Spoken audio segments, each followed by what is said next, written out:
Declassified U.S. government documents and witness testimony from former or retired U.S. military personnel confirm beyond any doubt the reality of ongoing UFO incursions at nuclear weapons sites. When I say UFO, the witnesses have described these craft as disc-shaped or cylindrical-shaped or spherical. These objects are capable of both hovering and high-velocity flight, usually completely silently.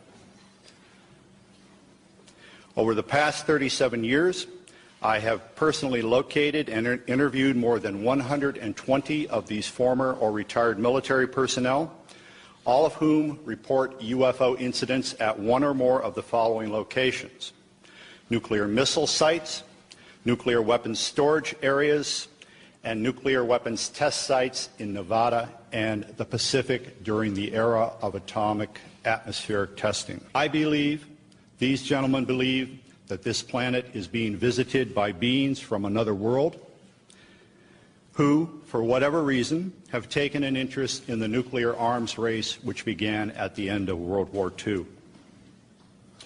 Regarding the missile shutdown incidents, my opinion, their opinion, is that whoever are aboard these craft are sending a signal to both Washington and Moscow, among others, that we are playing with fire, that the possession and threatened use of nuclear weapons potentially threatens the human race and the integrity of the planetary environment.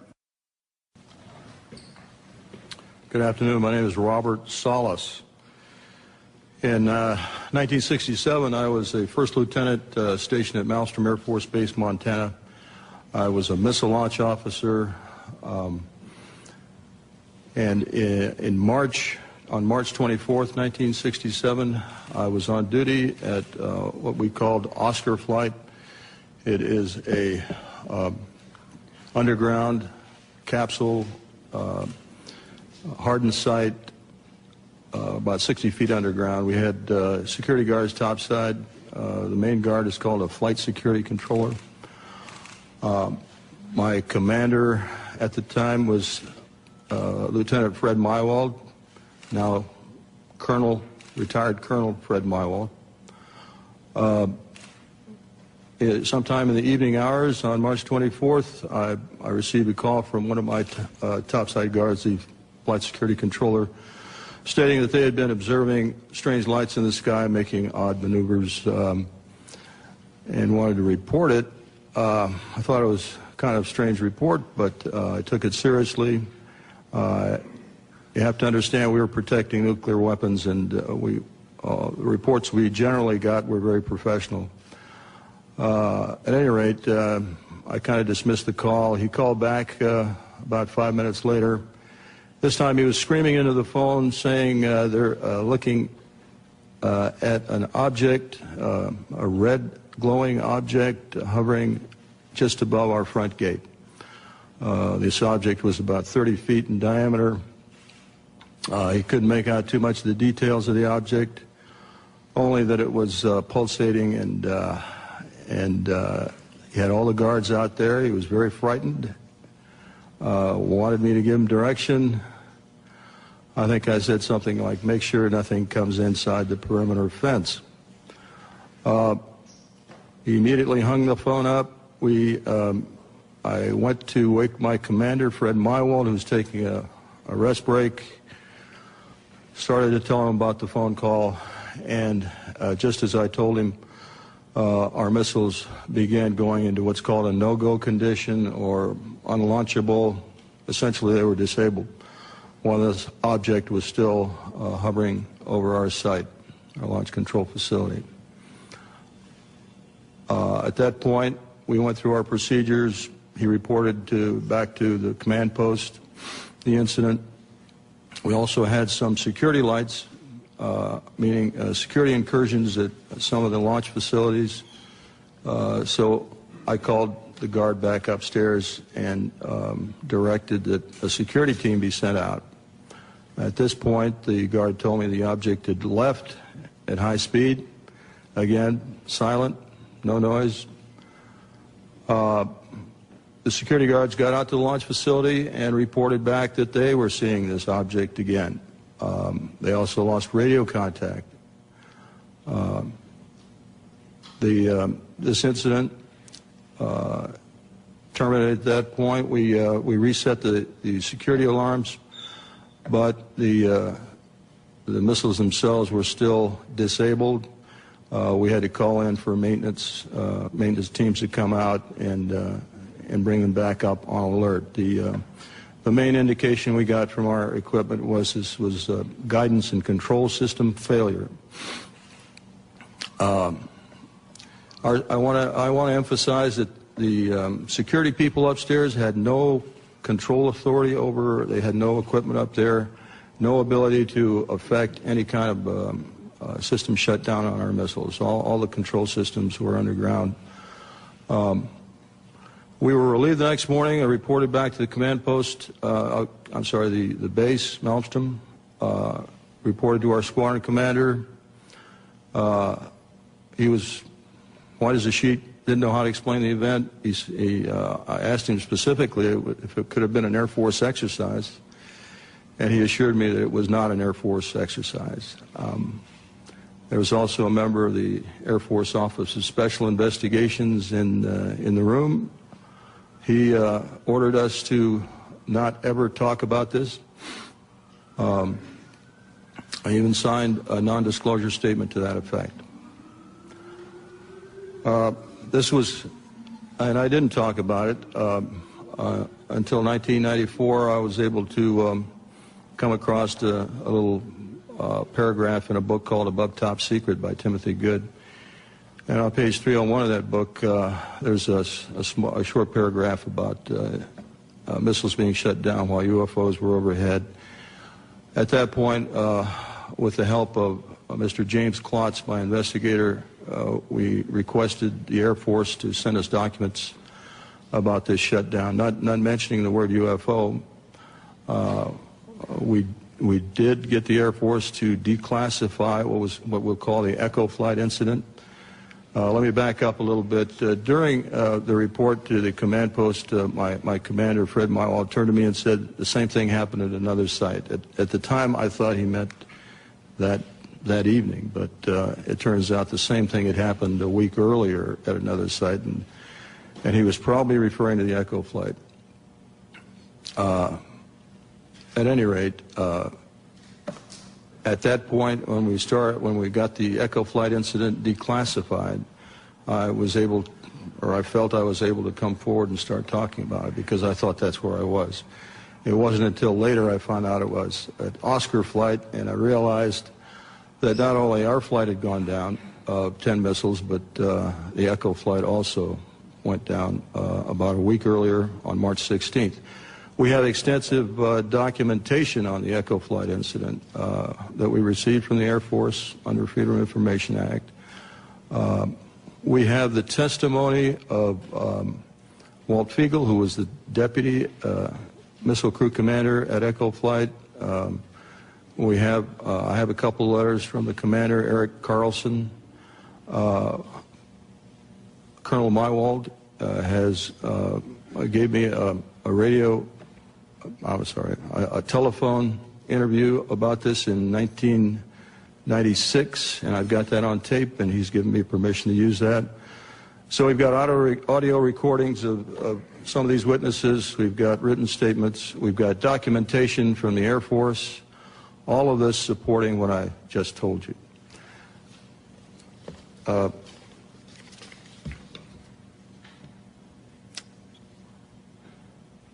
I'll have more to say a little bit later about where I think we should go from here, but right now I'll turn it over to the next speaker.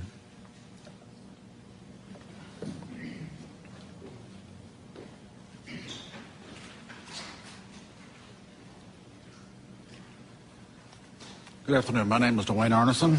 I'm going to give an adjunct testimony to what Bob has already spoken about. After graduating from college with degrees in physics and math, I entered the Air Force, got a commission, and served 26 years as a communication electronics officer in positions all over the world, including Vietnam. My highest clearance held was top secret crypto special compartment information talent keyhole. For those with no clearances, you got to be almost squeaky clean to get that. Back in 1967, I was officer in charge of the communications center at the 28th Air Division in Great Falls, Montana. I was also the crypto custodian. I was a top secret control officer for the division, and I passed out nuclear launch authenticators. In March of that particular year, I can clearly recall a message coming through my communications center which basically said what Bob has already talked about, that a UFO did in fact shut down several missile silos in Montana. Not being a missile type, I didn't know Oscar flight from Echo flight, so I couldn't relate to any of those details. But the fact was that missiles were shut down by them. Later on, in mid-70s, about 1975, I was commander of a radar site in Maine, which was adjacent to Loring Air Force Base.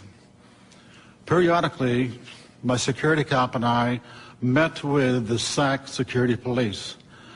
And on two occasions that I can recall distinctly, they told us that UFOs were seen over the nuclear weapons storage areas at Loring Air Force Base, which was a SAC bomber base, as some of you may well know. I don't know what the details were. I don't know if any nukes were damaged or deactivated. I never saw a report on that, so I really can't say. That is history. After retiring from the Air Force, I went to work for Boeing as a computer systems analyst. Bob didn't mention this, but one of my first supervisors at Boeing was Robert Kaminsky. He has since passed away. He was the engineer selected by Boeing to go out and investigate the UFOs, the missiles that were shut down. He living close by where I lived in Washington State. We got together frequently on Saturday to discuss UFOs and other topics. And he says, Arnie, those things were perfectly clean, and they did not go down by themselves. He then went on to say that halfway through the investigation, the Air Force sent Boeing a message which said, stop the investigation and do not, repeat, do not send us a report. He told me that personally on 2 or 3 different occasions, and no hesitation at all. In conclusion, I've studied UFOs for over 60 years, believe it or not, and I am convinced that somebody out there is trying to send us a message. If I knew who they were, I probably would not be here. Thanks for your time.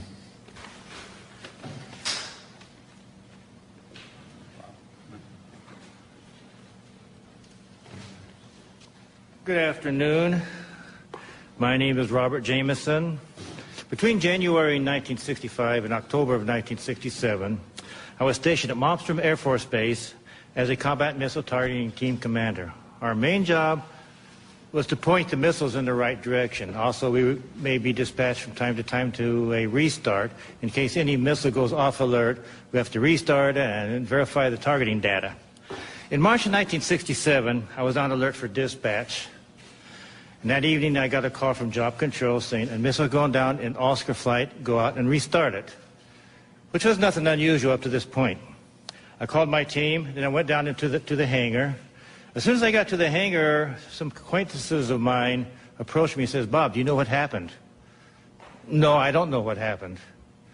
And he says, well, a missile, a UFO, was sighted over Lewistown, Montana, actually over Roy, Montana. Lewistown's the nearest town of any significance.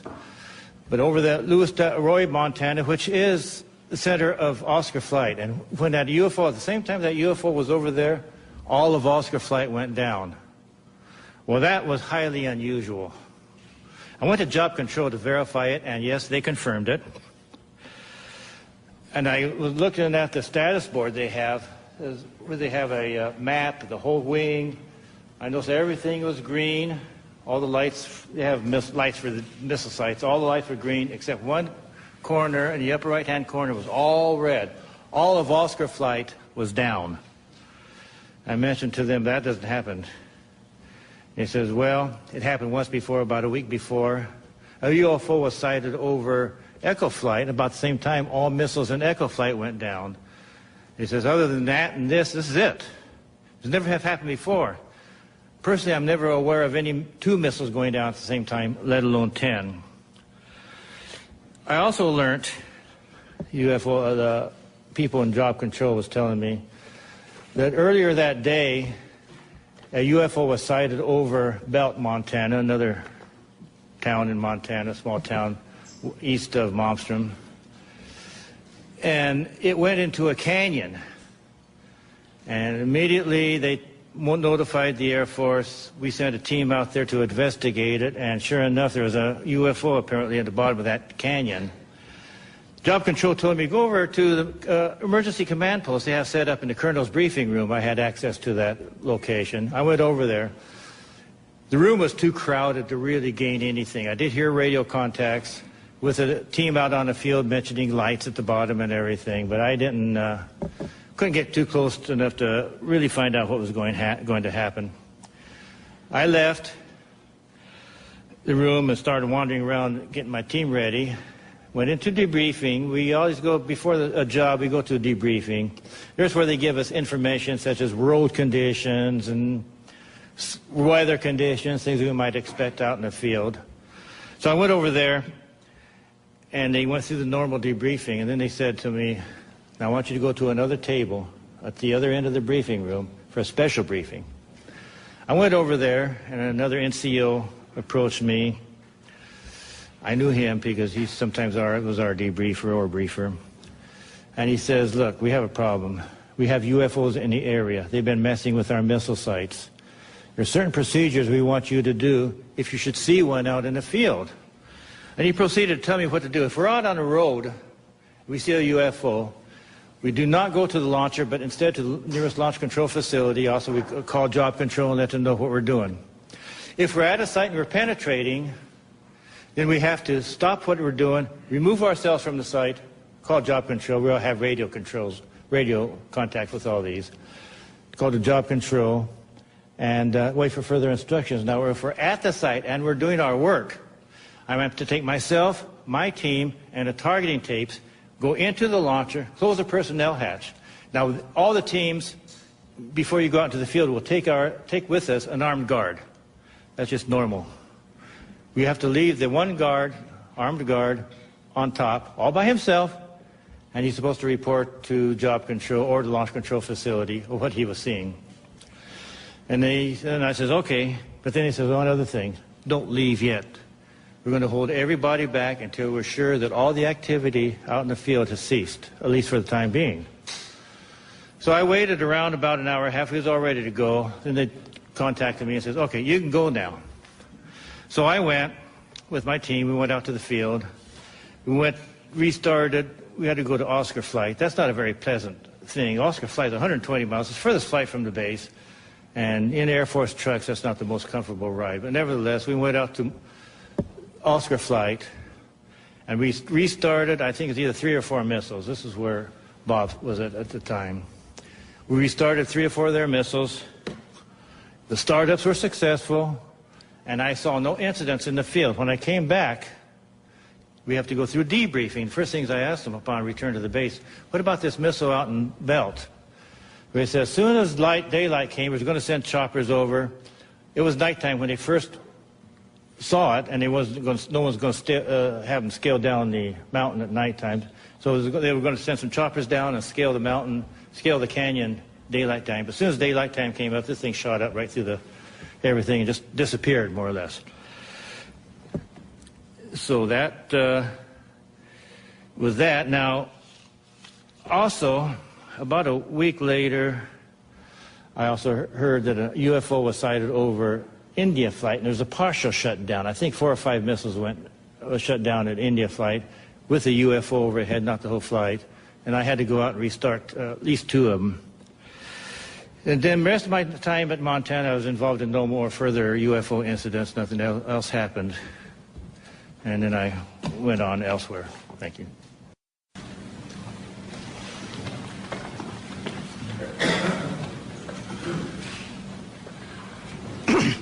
Good afternoon.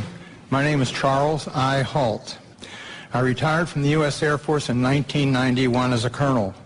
During my military career, I was base commander of 2 large installations, and at the time of my retirement, I was in the Department of Defense Inspector General's office with total inspection oversight of all services and all service agencies. In 1980, I was reassigned from the Pentagon to RAF Bentwaters as a deputy base commander. At that time, Bentwaters was one of the largest tactical fighter wings in the world. We had the 2 base complex, Woodbridge and Bentwaters in England, and 4 FOLs in Germany, and 2 additional standby bases. In December 1980, early in the morning, several of our security policemen discovered strange lights in the forest in East Anglia, just outside the back gate of RAF Woodbridge. 3 patrolmen, Sergeant Peniston, Airman Burrows, and Airman Cabanasac, actually were dispatched into the forest and approached a craft. They reported it being triangular, approximately 3 meters on a side, dark metallic in appearance with strange markings. They observed it for a period of time, and it very quickly and silently vanished at high speed. Initially, I was not aware of all the details. I was only told of strange lights, and I was sure there was a logical explanation. 2 nights later, at the family Christmas party, we were interrupted. The on-duty flight commander for the security police squadron, Lieutenant Bruce England, came and approached the base commander and I. He was white as a sheet. He said, "It's back." We said, "What's back?" He said, "The UFO." Well, we still were, I should say, non-believers at that point. Since my boss had to do the presentations, I was tasked, unfortunately, to investigate. So I went home and changed clothes. I really expected to find a logical explanation. I took several security policemen with me, a disaster preparedness NCO who took an APN-27, a Geiger counter, and a camera. I also had my small cassette recorder I carried everywhere when I was on duty. I was taken to the supposed site. We found indentations approximately 1.5 inches deep, approximately 6 to 8 feet on a side, and radiation of 8 to 9 times normal background radiation. Not enough to be dangerous to somebody, but significant. We also found broken branches on the trees. While we were milling around trying to make sense of the whole thing, one of the individuals with me suddenly spotted something. Off through the forest was a bright, glowing object. The best way I can describe it, it looked like an eye. It was bright red with a dark center. It appeared to be winking. It would sort of wink. It was shedding something like molten metal. It was dripping off it. It silently moved through the trees, avoiding any contact. It bobbed up and down, and at one point it actually approached us. We tried to get closer. It receded out into the field, beyond the forest, and silently exploded into 5 white objects. Gone. So we went out into the field looking for any evidence, because something had apparently been falling off it, and we found nothing. But while we were searching around in the field, one of the people with me noticed some objects in the sky to the north. There were 3 or 4 objects in the north, brightly colored, changing from elliptical to round, and moving at very high speed and sharp angular movements as though they were doing a grid search.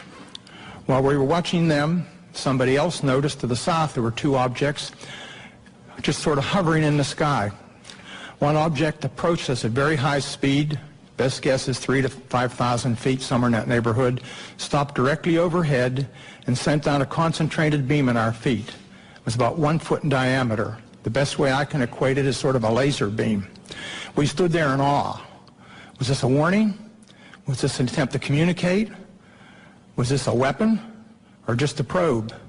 Just as suddenly as it appeared, click, it disappeared.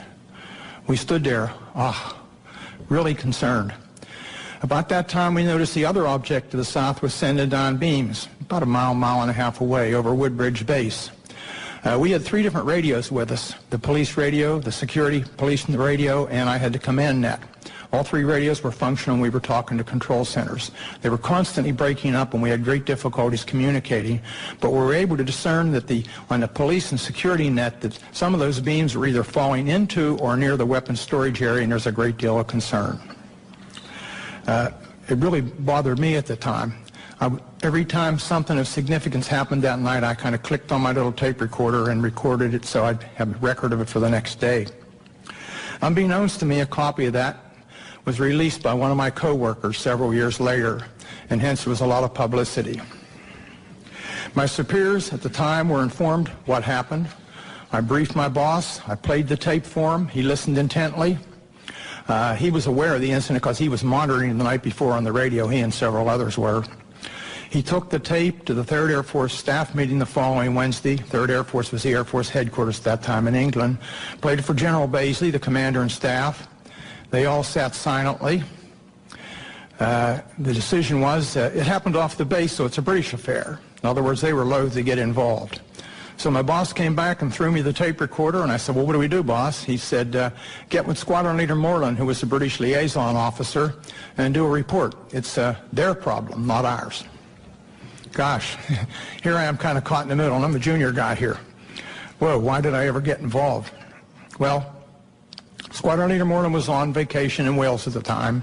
He came back, and he was quite upset that he was in the middle of the thing, too. So he said, well, write a memo. So I wrote a, I shall call it, cleaned up memo, just kind of unexplained lights, just to kind of tickle their, get them to come out and investigate and look into the thing. Well, I gave it to Moreland. Unbeknownst to me, Moreland sent a copy to his superior, 3rd Air Force. I didn't know that at the time. The copy to MOD was apparently buried in the files.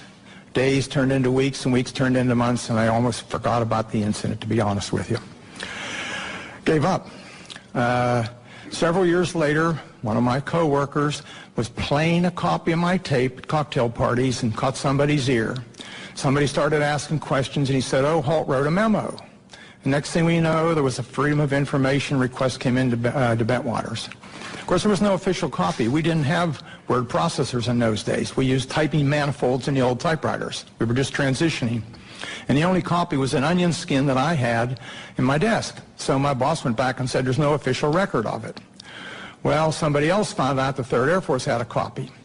Well, Pete Bent, a good personal friend of mine, was the acting 3rd Air Force commander, called me and he said, hey, Chuck, I've got a copy of this memo. We're going to have to release it. I said, please, burn it. Your life and mine will never be the same. You and I don't need this. Well, need I say more? The tape came out, unbeknownst to me. The memo came out, and a lot of publicity. But the event certainly happened. Now, some things have happened since then. I was very innocent at the time and believed what I was told. I asked the OSI if they had an interest, and I was told, oh, no, not at all. Wrong. I found out later that the airmen were, how shall I say, pretty harshly interrogated that were involved. I have never been debriefed. I also found out later that the tower operator, both the tower operators at Bentwaters saw an object and picked it up on their Bright 2 radar and watched it. I found out that the tower operator in the weapons storage area actually saw something, as did a comm man who was working there and saw it go down into the forest near us. And also several other people around the base saw it. It's kind of interesting. What did we see? I have no idea what we saw that night. I do know it was under intelligent control, and in my personal opinion, it was either from another dimension or extraterrestrial.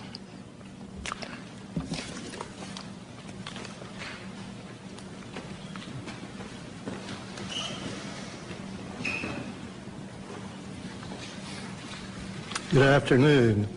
My name is Jerome Nelson. From 1962 to 1965, I was an Atlas F ICBM Deputy Missile Combat Crew Commander, assigned to the 579th Strategic Missile Squadron in Roswell, New Mexico. Sometime during the winter of 1963 through 1964, while I was on alert duty in the Launch Control Center at Atlas Site 9 west of Roswell, my topside security guard called me on the telephone and reported a bright light that is a fully illuminated round object was hovering silently over the missile silo and shining a light down onto it. I could tell that he was serious, and his voice revealed he was very frightened. After perhaps 5 minutes, the object left the vicinity. Even before it left, I called the base command post at Walker Air Force Base and reported the incident. I was concerned the object would somehow sabotage the missile. I was surprised by the response I received, being told that the command post would take the unauthorized excursion under advisement. I was never debriefed by my commander or anyone else, which I found quite puzzling and frustrating. Over the next month or so, this type of incident occurred several more times while I was on duty at Site 9. I would estimate the total number as more than 3, but fewer than 10. On each occasion, I would call the command post, but each time my report was met with the same apparent indifference. During each of these incidents I witnessed, the guard would call the Launch Control Center and report the UFO. Several guards were involved over time and were all obviously frightened by the object hovering over the site. Their voices were actually trembling. Because of my duties in the Launch Control Center, I could not go topside and look at the objects myself. Only decades later I learn that at least one missile facility technician, Bob Kaplan, had been ordered to report to the Office of Special Investigations on base and make a report about the similar incident he had witnessed at Site 9 during the period. At the time this development was kept from me and my missile commander. I do not know whether anyone else was interviewed by the OSI, but I wasn't. That's my report.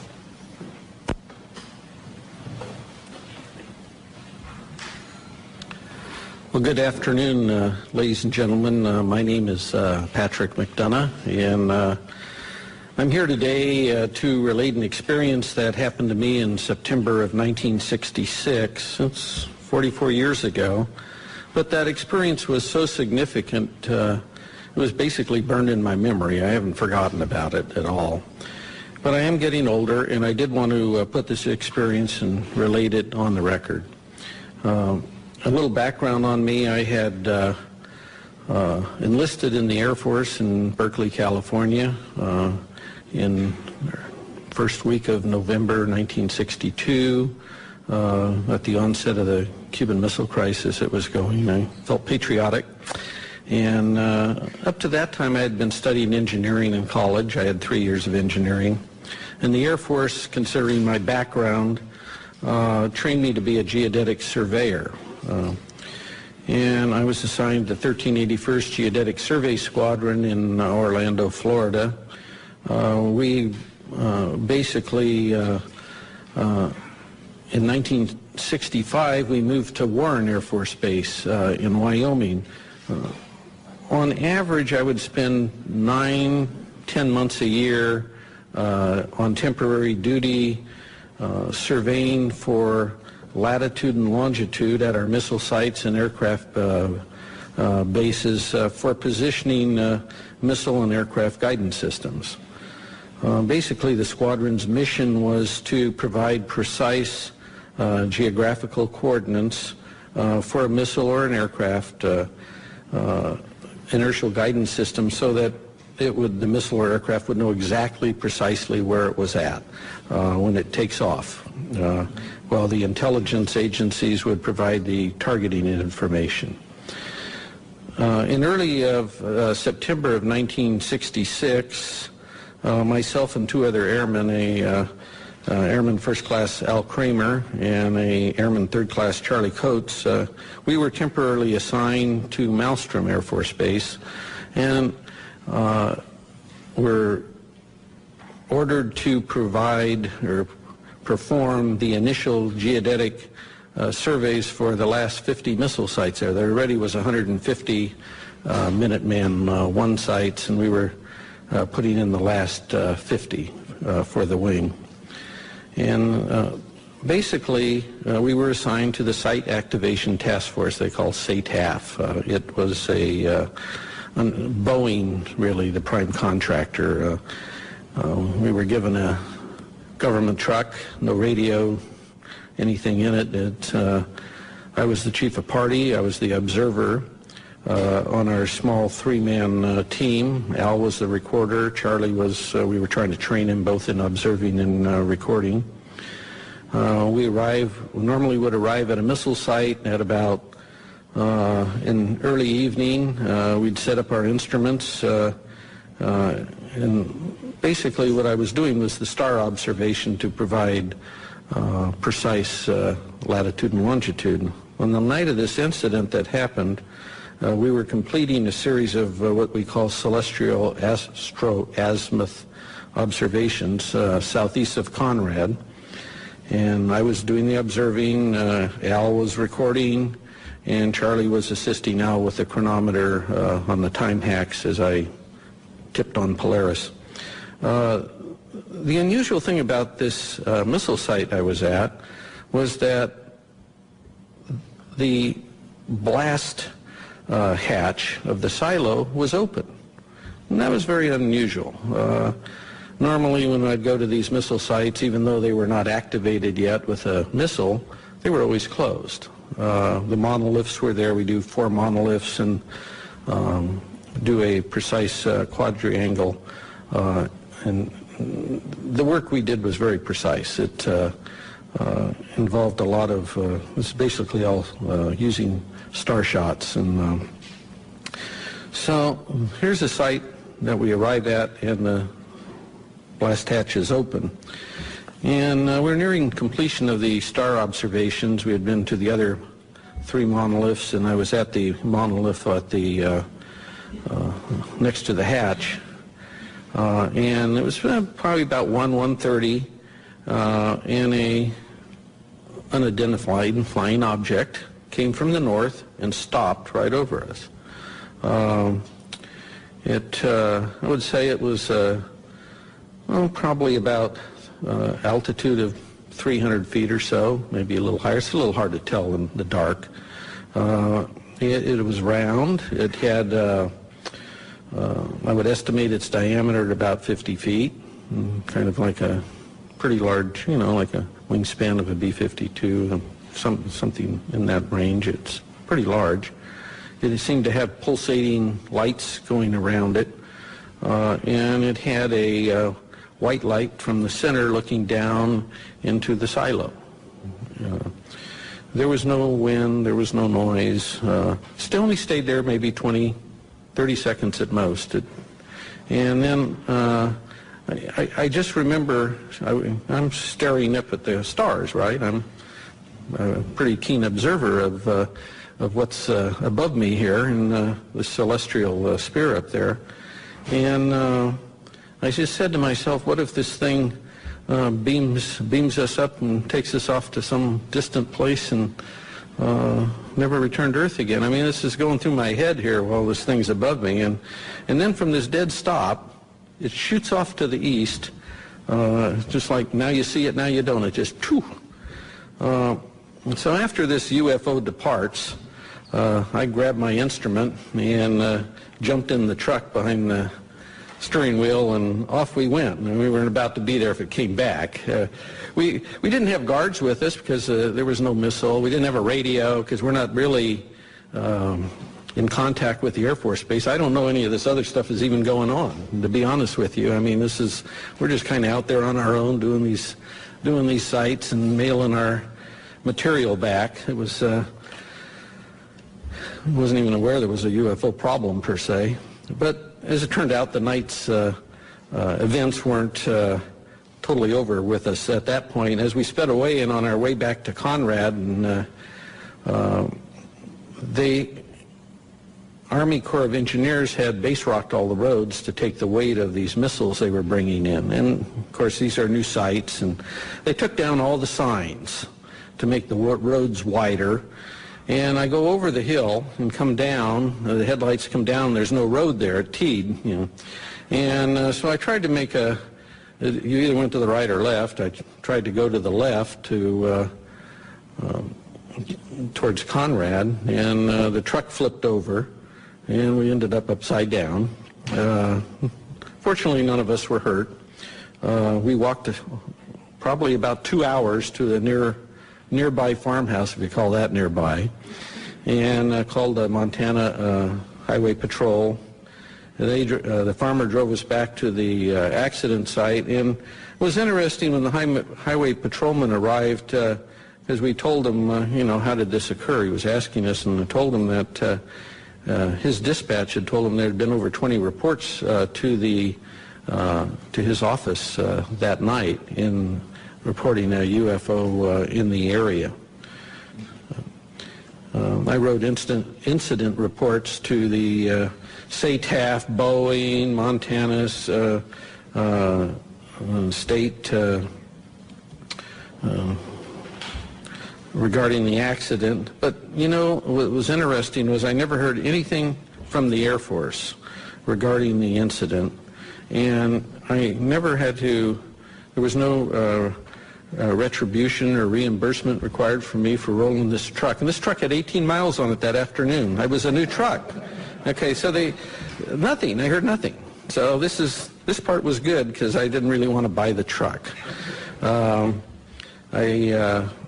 went back to my headquarters at Warren Air Force Base, and about a month and a half later I was discharged. I did not mention wrecking this truck up in Montana on one of my TDYs. They didn't ask me, and I didn't mention it. I didn't want to buy it. But I must say now, my 4 years that I had with this Geodetic Survey Squadron, I had worked on the latest missiles and aircraft in the U.S. Air Force inventory. And I worked everywhere on these guidance systems. And I never saw anything in the Air Force inventory that could perform like this UFO did. I don't know what it was, but we sure didn't have any. I never saw anything like it. And I'd like to thank all of you for being here today, and thank the National Press Club. Hopefully someday we'll know in the near future that the government will perhaps release any information they have on UFOs. Thank you very much.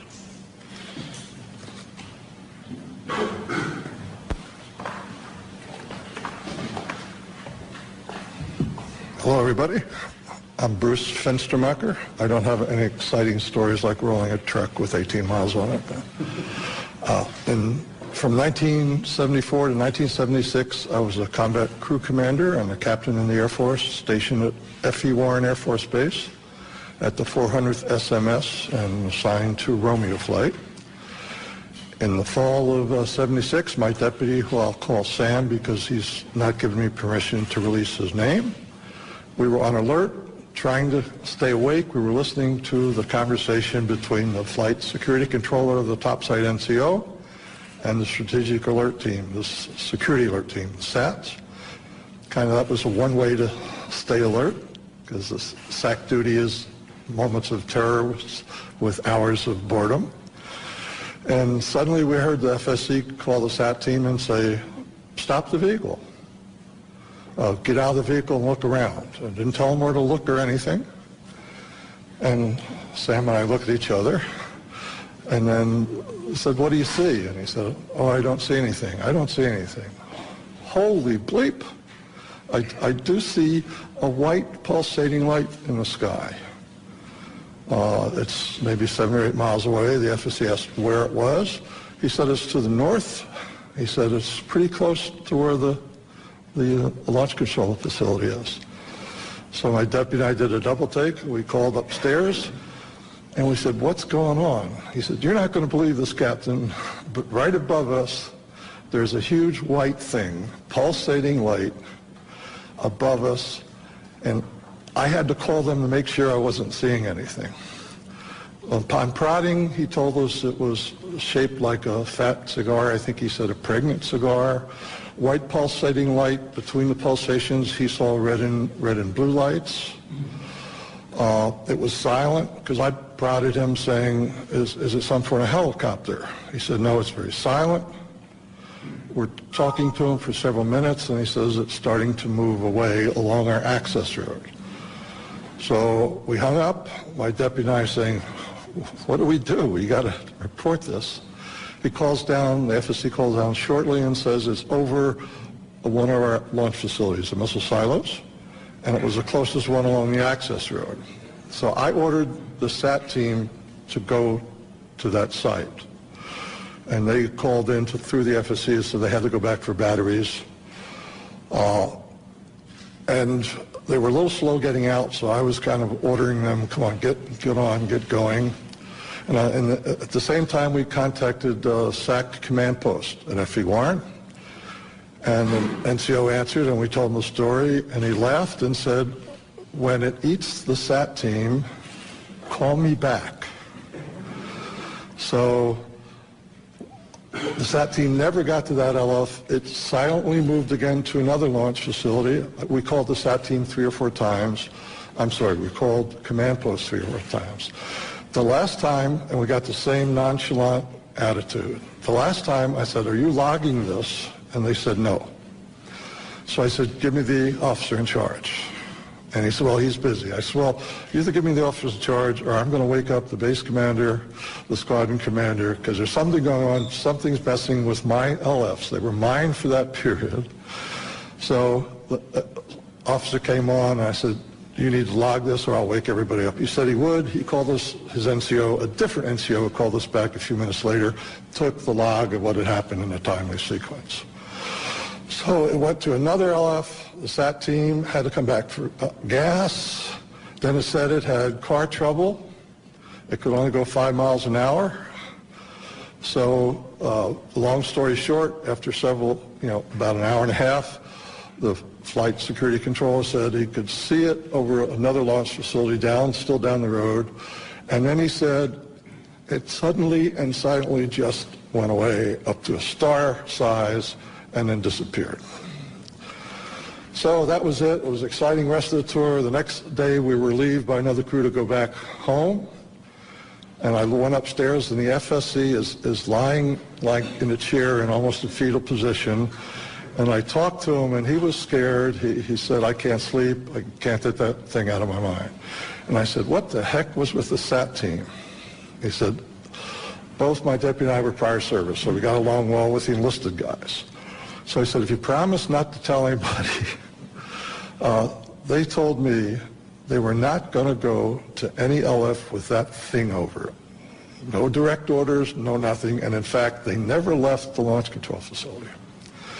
We picked up the Quebec team on the way back, the Quebec crew, because Quebec was on the way to Romeo, and SAC liked to save a little gas, so we road share. And they told us that earlier that evening, they had the same sort of thing flying over several of their launch facilities. And I said, what happened? You reported it. And they said, are you crazy? We didn't report it. We're not going to report it. I said, well, I did. He said, well, if you tell them about us, we're going to say it never happened. So we went back home. I reported to my squadron commander. The next few, we always have departure meetings when you go out for alert. The next several departure meetings, we had an unusual visitor. We had an officer in a uniform telling us that you may have heard rumors about this. It didn't happen. It's top secret. And I wanted to stand up and say, which is it? Didn't it happen, or is it top secret? So that's my event. I think Mr. Salas comes back. Thank you.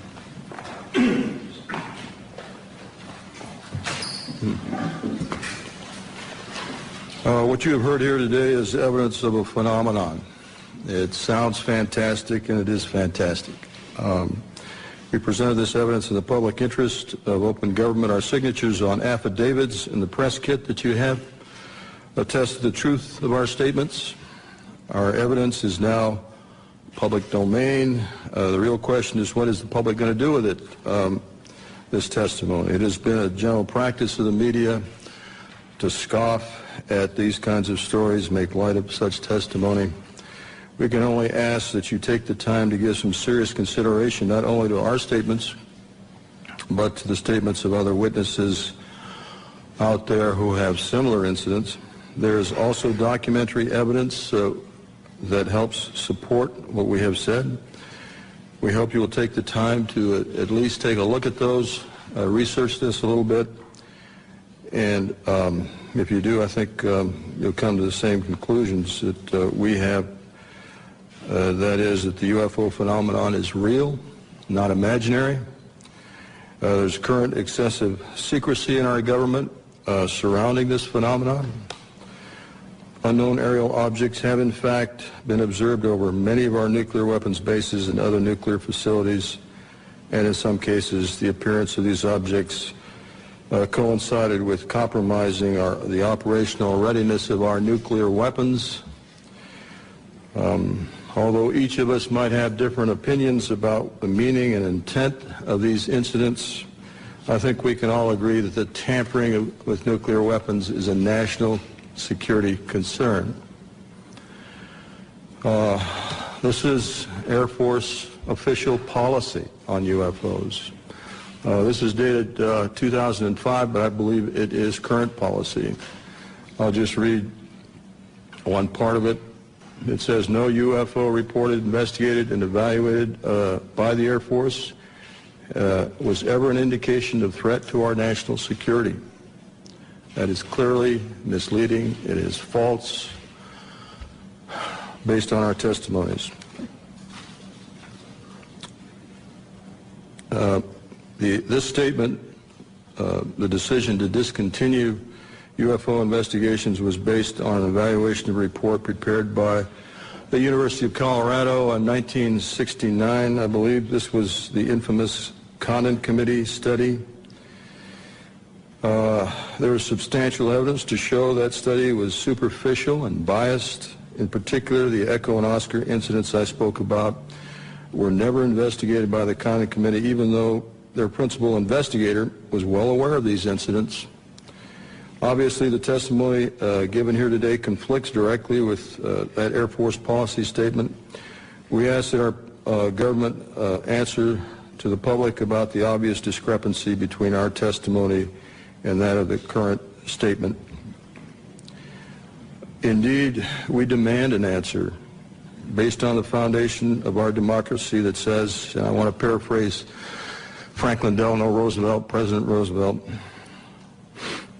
the people should be strong enough and well enough informed to maintain the sovereign control over its government. Finally, I want to say, I think I speak for every one of us here, I have the utmost respect for all the men and women in the U.S. Air Force.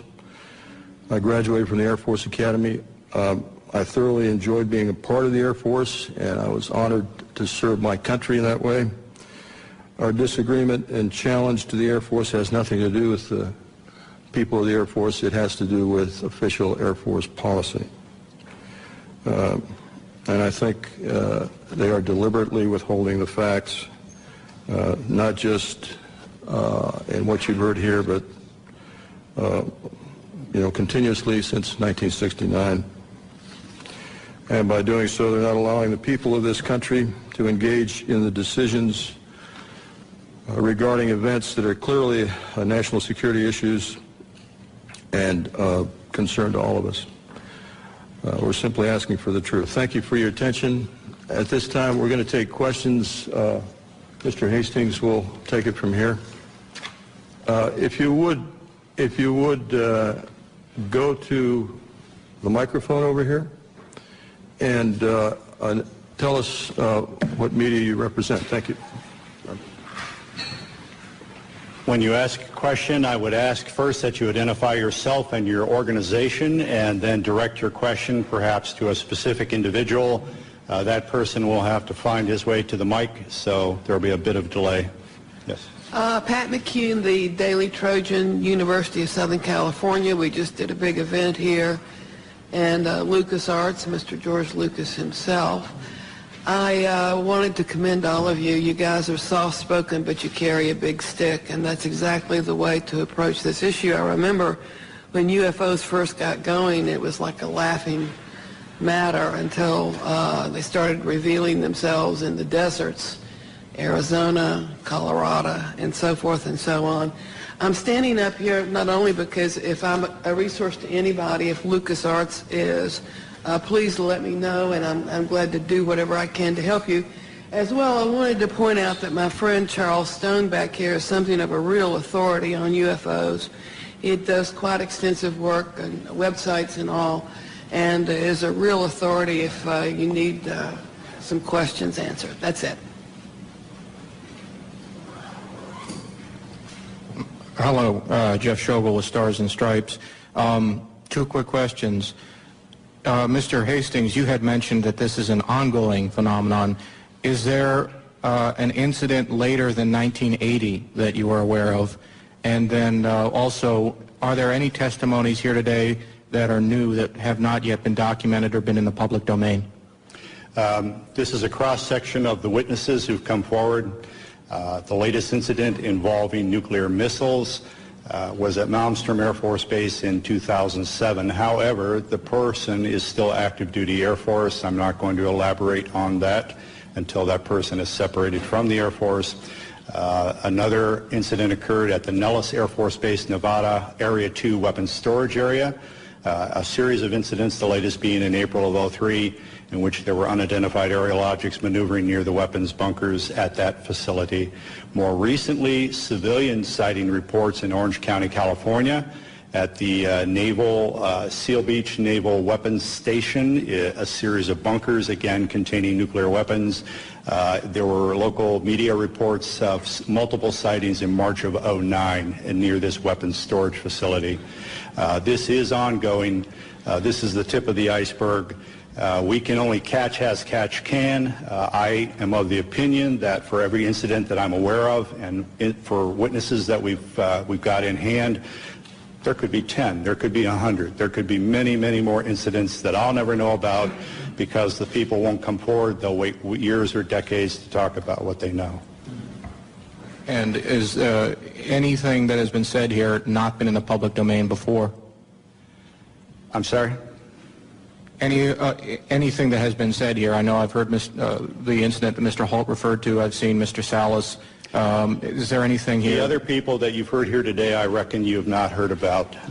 The testimony of the majority of these people have not hit the national airwaves, so to speak, or the national media. There have been websites, I've written articles and so on, but the majority of these witnesses have not received national or international exposure. I think if we could maybe limit one question per person so we can get everybody accommodated. Yes. Gentlemen, Stephen Smith, KSHE Radio, St. Louis. I commend you all for being here. What an incredible panel. And Robert, you and I have always spoken over the phone. I'm still editing the book. I was at Naval Headquarters in Communications during the Carter administration. And I can affirm what you're all saying. This phenomena is incredibly real.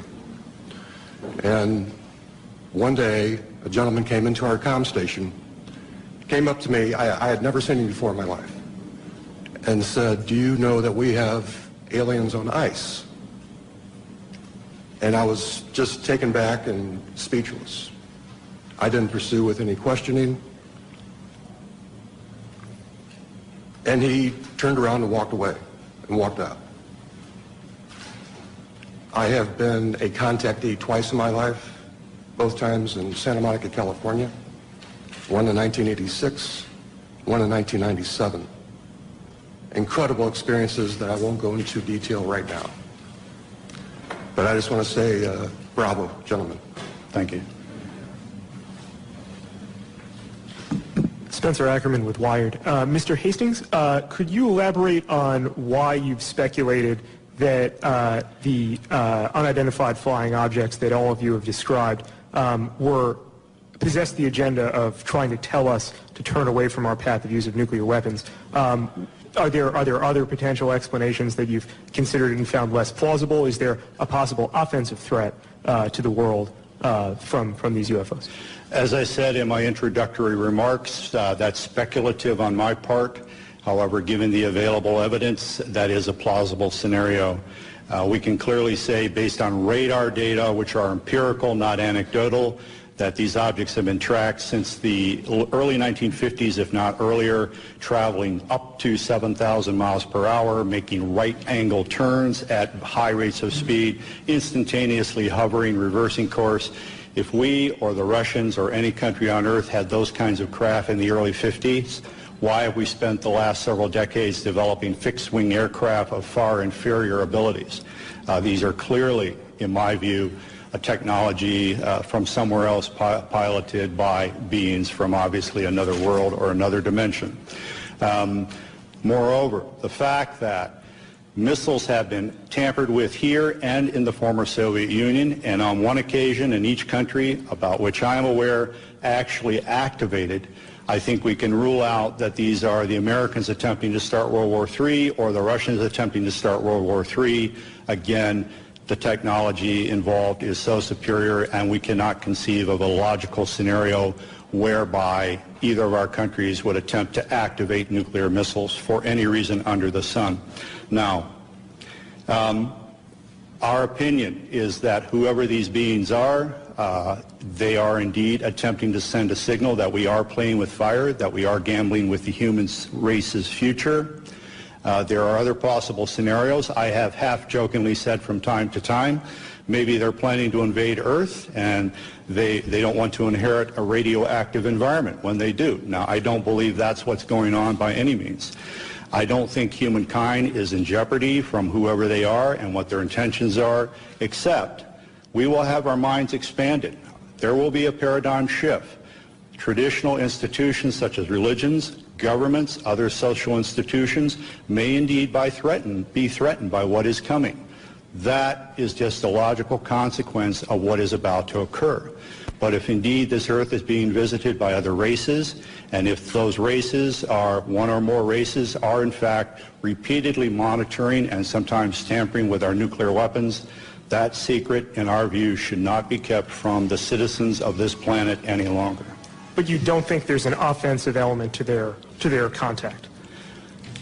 I don't think there's any potential hostility, except, again, to closed-minded people. Sure. This is to the question of hostility. What you've heard up here, and especially in my case, they could have done a lot more damage, in permanent damage to our weapon systems, and they didn't. All of these weapons, in my case, were brought back up on alert. It took a day or so, but everything was fine. If they wanted to destroy them with all the powers they seem to have, I think they could have done that job. So I personally don't think this was a hostile intent.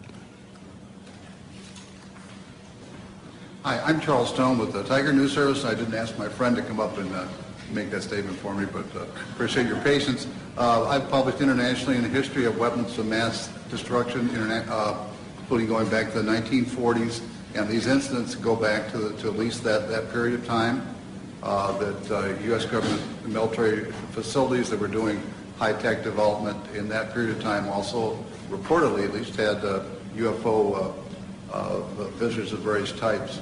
And that there is archaeological evidence that there have been what we would call that there's evidence of what was almost certainly atomic warfare in ancient history, at least twice. And also that I'd like to mention that one of our biggest and most powerful government agencies was founded in part to monitor UFO activities. That was the National Security Agency in the late 1940s. Did you have a question, sir? Are you aware that the NSA was partially founded to monitor UFOs? I've heard rumors to that effect, and also the Central Intelligence Agency. In my view, those rumors aren't supported by any authoritative documentation at this point. I would not be surprised at the same time if that were ultimately proved true by historians, but that's as far as I think we can take it at this point. Right. Thank you. Thank you.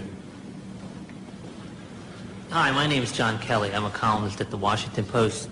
Colonel Halt, you mentioned that when you went out you had a cassette recorder, a Geiger counter. You said a camera? Camera, 35 millimeter camera. First of all, did you take any photographs? And second, how does a cassette tape made by you, presumably for official purposes end up at a cocktail party entertaining guests? Okay, two questions. Let me answer the first one. The disaster preparedness individual that I took along, Tech Sergeant Monroe Nevels, also worked for the base newspaper part-time. He was a professional photographer on the side, had a degree in photography, had his own darkroom. In fact, when he left the base, we had serious problems because he painted one of his rooms with flat black paint. We had to redo the paint about 4 or 5 times. He took numerous pictures of the indentations, pictures of the broken branches. He tried to take pictures of the objects in the sky. He took the film back home, and it all came out fogged. Unfortunately. Now, he did it in his own darkroom. I used to have a darkroom and dabble in photography, too. He could have done it himself. It could have been a radiation, which I have doubts about, or something could have happened that we don't know about. But anyhow, the film all came out fogged. Sergeant Pennison had a camera. It was not uncommon for the security police on the perimeter to carry cameras because the British have a lot of, we call them bird watchers, people that catch tail numbers and follow the history of airplanes and climb over the fence from time to time, not to do any damage or any harm, but curiosity and try and get close. It's part of a game. So we would, if they did that, we would photograph them inside the fence and turn them over to the British police. Sergeant Pennison took his film to the photo lab and turned it in, and they told him it disappeared. I can't answer that. The other question, what was the other question you asked about the... So did you personally have a camera that were taking pictures? I did not. I had the microcassette recorder. We, keep in mind, we were just in the process of transitioning to word processors in those days, still using the typewriter. Our secretaries were very resistant to getting involved in modern technology. And so what I would do, I carried one in my pocket, a little linear, and we had the big linear machine in the office, and when I went around the base, I'd note, you know, the fence is damaged here, this needs to be painted, whatever was going on. And I'd come back and give her the tape, and she'd type it up for the staff meeting the following week. So I just thought, well, I'll take the tape recorder along because I don't want to take notes. It's cold and windy, dark. So I took my tape recorder along. It was a little microcassette one, those little tiny ones. I still have it, by the way. I came back, and after the tape was played at 3rd Air Force, and I played it for Squadron Leader Moreland and several other people, Ted Conrad, my boss, said, make me a copy. So I made him a copy. He put it in the desk drawer, in his desk drawer. He moved on and was replaced. And the gentleman that replaced him thought it was hilarious to play the tape. I didn't know this at the time at cocktail parties. So he was playing a copy. A copy of that copy somehow or other got to a gentleman by the name of Harry Harris, a British barrister or a lawyer. Harry was an amateur ufologist. He and a guy by the name of Mike Sachs. I traced this down years later. And a couple of ladies named Brenda Butler, Dot Street, and Jenny Randalls, who were writing a book at that time, all got involved, and my tape got out into the public domain, a copy of my tape. What's on the internet now is probably a 5th, 6th, or 7th generation, but it's out there. So does that answer your question? Thank you. Let me interject that Robert Jameson, the missile targeting officer from Malmstrom in 67, does need to catch a plane, and so if anyone wants to direct a question to him, you'll need to do it in the near term here. Hi, Ledge King with Gannett, Washington Bureau. I have 3 questions, 2 of which can be answered by raising a hand. The first is, have any of you been contacted in the last month, I guess, whenever this event was being planned, by a government official telling you not to show up or trying to dissuade you? Any of them? Any of you? No. Second question is, Mr. Hastings alludes to the fact that there's a message being sent here that we ought to get rid of nukes. How many of you subscribe to that theory? The theory that you support getting rid of nukes, first of all. I don't think he said that. Well, what you're being asked is, Bob and I are of the opinion that the bottom line is the best explanation for what has taken place at our nuclear weapon sites is that whoever are in the UFOs are in effect sending a message, perhaps getting rid of nukes, expressing displeasure or concern, but certainly indicating an interference with the weapons. You're being asked whether you subscribe to that or not. Do you support? Not quite to that degree. I think they're modernists. Make sure we don't mess things up. Do all of you support getting rid of nuclear weapons? Show of hands. One. Okay. Can I just add? Sure. With regard to there The reason I came to the conclusion that this was a message simply, again, they could have done a lot more destruction, I think, to our weapon systems, and they didn't. It was simply shining a light on our nuclear weapons, and literally shining a light on nuclear facilities. This has happened all over the world. I can point to other instances where UFOs came over, shone a beam down on the weapons storage area where nukes were stored. To me, it's pretty clear. This is just, we're shining a light on this. We're pointing it out. What are you people doing with nuclear weapons? And my final question, which does require somebody to speak, is, you've talked about how society and the mainstream media sort of are very dismissive of all this. Can one or two of you talk about sort of the personal journey you've come to in terms of, approaching family or friends or others about this when people may think it's kooky to talk about this? Can one or two of you talk about how was it difficult? How difficult was it? That sort of thing? Thank you.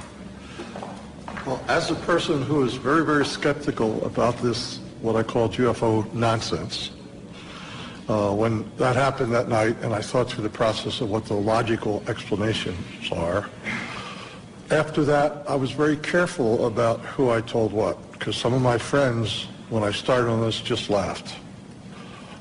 So I got ridiculed. I was used to the ridicule from the Air Force, except for the dual standard. We're going to ridicule, but it's secret and don't talk about. And coming out was my, I came out a little bit. I talked to Robert. I gave him a little bit of the story. I didn't want my name to come out. I was concerned. I don't want to be considered a kook. I don't want to, because I consider, not so many anymore, but I consider some of the extremists a bit kooky. But I think it's more important that we come out and tell our story rationally and see that we aren't kooks, and this is what happened, and make your own judgment. But one of my concerns is that you all think I'm a kook, and I'm old enough that I don't really care that much because it happened. So is that okay? How old are you? 68. Okay. Going on 95. I would briefly add to that I made a decision decades ago that no matter who laughed at me or threw things at me, I would speak what I knew to be the facts. The world is filled with self-appointed UFO experts, persons who have all the answers, even though they've studied none of the facts. The scientific community is chock full of those folks. Journalism, frankly, is chock full of those folks. We're presenting credible witnesses for open minds, people who have an objective sense of their duty to inform the American public about the reality of the situation. We're providing you not only these witnesses, but many other witnesses who can testify as to the reality of all of this, and you may draw your own conclusions. I'm Lisa Pham from Epoch Times newspaper. My question is towards Mr. Arneson. You mentioned someone over there trying to send us a message. I wonder what kind of a message. Do those aliens consider our Earth people have a threat to them, or they just try to defend, or they try to come here to occupy, take over Earth? What kind of a message do you think? If I knew that answer, I wouldn't be here. I really don't know. But they're trying to tell us something without a question. Whether it's don't go much further, you get rid of the things, I don't have any idea. Are they from the extraterrestrial? Who knows? Are they from other dimensions? Who knows? Are they from underneath the Earth? Who knows? Your guess is as good as mine, and I can't answer that question. Anything else? The government are trying to conceal this information, the fact actually, for all those years. Do you think this will do good for the society's stability, or is it kind of prevent for some advance or further research for our society? No, that's a big one. We have been lied to for so many decades about the truth of the matter, and I think we need to have more openness in society as far as what these things are. Recently, in the last year or two, the Catholic Church has said publicly, you know, it's okay. ETs can exist. They're our brothers, and they are theologically saying it's okay to believe in extraterrestrials. And if the Catholic Church says it, it's got to have a big stick, I would think, as far as the Western world is concerned anyhow.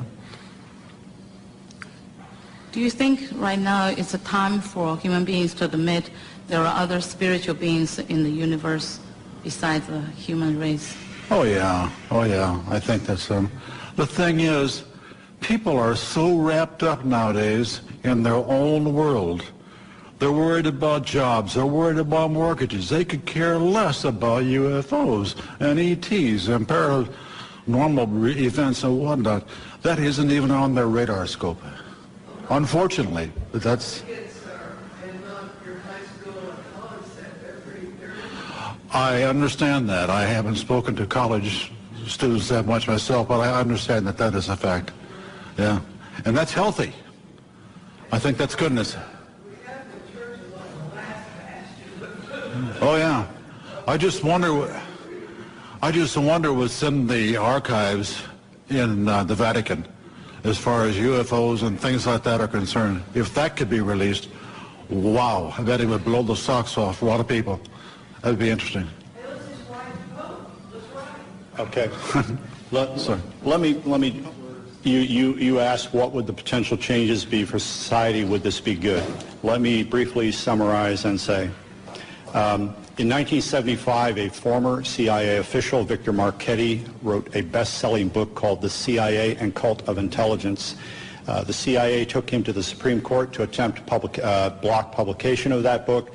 Ultimately, a redacted version of it was released. It was the first book in American history to be censored by the U.S. government. This same Victor Marchetti, in 1979, wrote an article for Second Look magazine. The title, I believe, was How the CIA Views the UFO Phenomenon. He said, among other things, this subject was so sensitive that you did not talk about it in the agency unless you had a need to. Nevertheless, there were rumors floating around at the highest levels of CIA about recovered crashed UFOs and the bodies of their crews. Thirdly, Victor Marchetti said, in his opinion, as an intelligence analyst with CIA for I think 11 years, he was of the opinion that no government on earth will voluntarily release this information because it would jeopardize the status quo, i.e. their power. Even if there's no hostile intent or implication to the visitation of these beings, if indeed these are extraterrestrials, even if they're not meaning us any harm whatsoever, governments have nothing to gain and everything to lose by admitting the reality of this. And Victor Marchetti's opinion is that this will probably come out, by some action on the part of the phenomenon itself, which will leave no doubt in anyone's mind. But don't expect Washington or Moscow or any other government to volunteer the reality of all of this. Thank you. I'm Jim Canan. I'm a defense writer of long standing in this town for Gannett Newspaper's Business Week magazine, and I was senior editor of Air Force magazine. I'm going to ask a question, but I want to contribute something. When I was on Air Force magazine, I was told by an Air Force colonel of long acquaintance that this was real and that we were actually dealing with the aliens. I never had the guts to write. He said, you won't have the guts to write this. I said, no, because I have to confirm it. And if you can't tell me how to confirm it, he did give me a couple names, but it didn't pan out. I was like all the rest of the press. If I couldn't confirm it, I wouldn't write it. Now, that may mean that we're somewhat cowardly, but at the same time, it means that we're also very careful. I do sympathize with the members of the press who do not write about this, even though I myself am convinced of it by now, because I was one of them once. But now, I have a question contemporary. 2 years ago, the Air Force Chief of Staff and the Secretary of the Air Force were dismissed by the Secretary of Defense for, among other reasons, being sloppy in their management of nuclear weapons. We transported an armed one somewhere. We sent components overseas and so forth. This shook up the Air Force. I want to ask you gentlemen, in the aggregate or individually, do you think that this evidence of malfeasance ranks up there with not telling the public about alien or UFO intrusion at nuclear sites? Is there an equation there?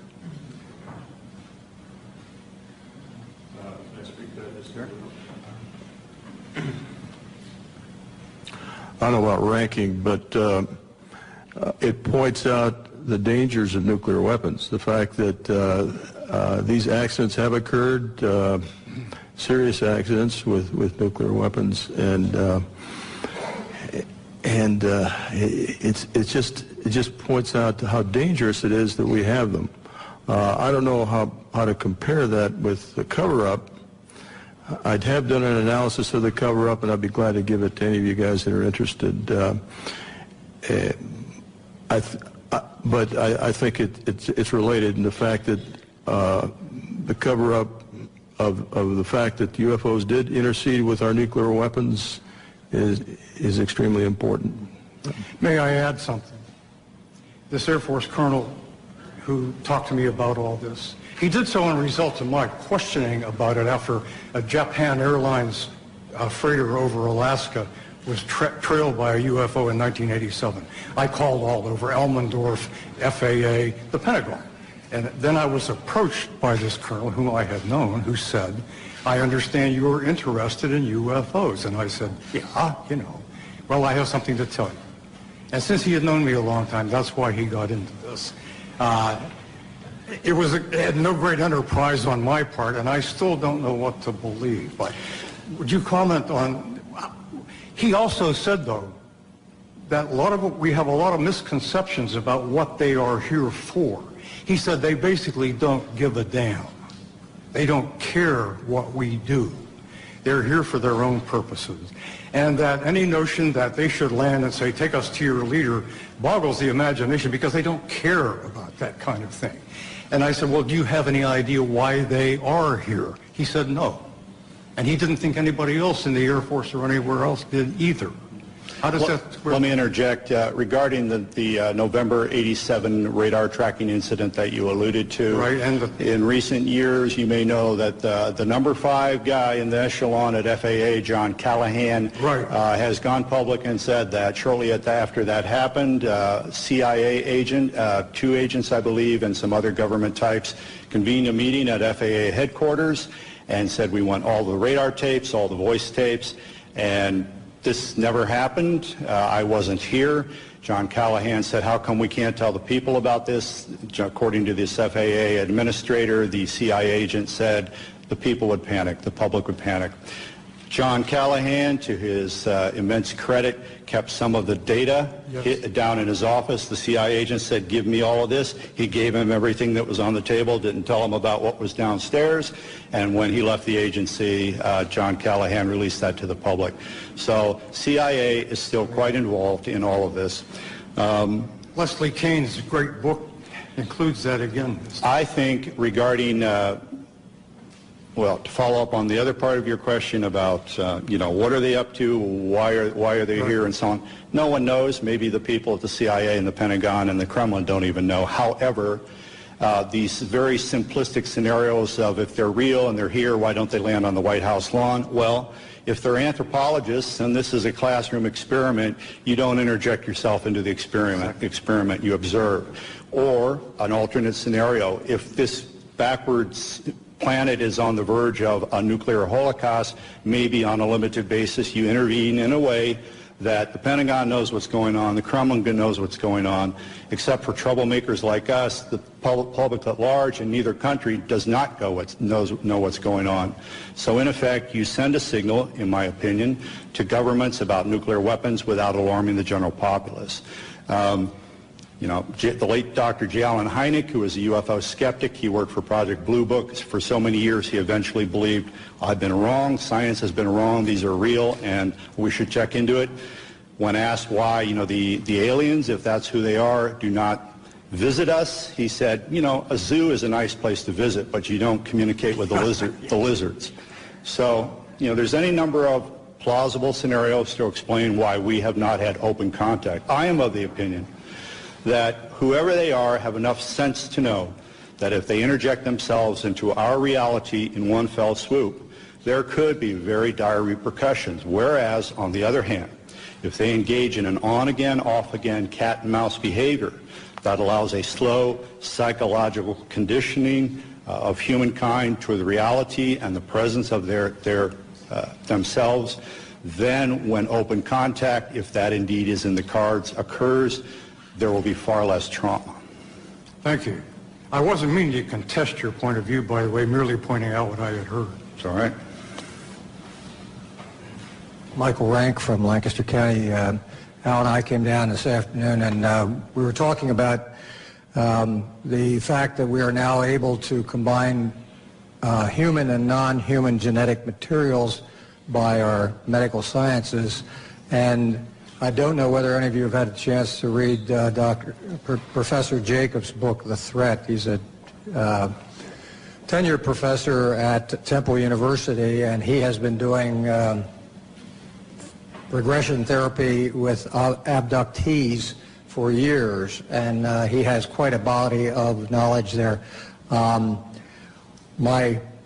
of my reasons for asking this is, being an old district attorney, the definition of murder is the unlawful killing of another human being, but nowhere does it say, does it have to be 100% human? Can it be 1% human? I'm waiting for somebody to play that card. I'm out of the business now, but that might be fun. The other issue is the toadies in government who are following their orders to lose the files in Freedom of Information Acts, I think might take a totally different view as to their attempt to preserve their jobs if they realize that there might be an argument made that there's a First Amendment violation by suppressing the truth about these things that have been found and seen and so forth. The suppression works to favor certain religions versus other religions. Thank you. Anyone else? Thank you for coming. Again, all of us will be available for one-on-one interviews for some period of time. Thank you.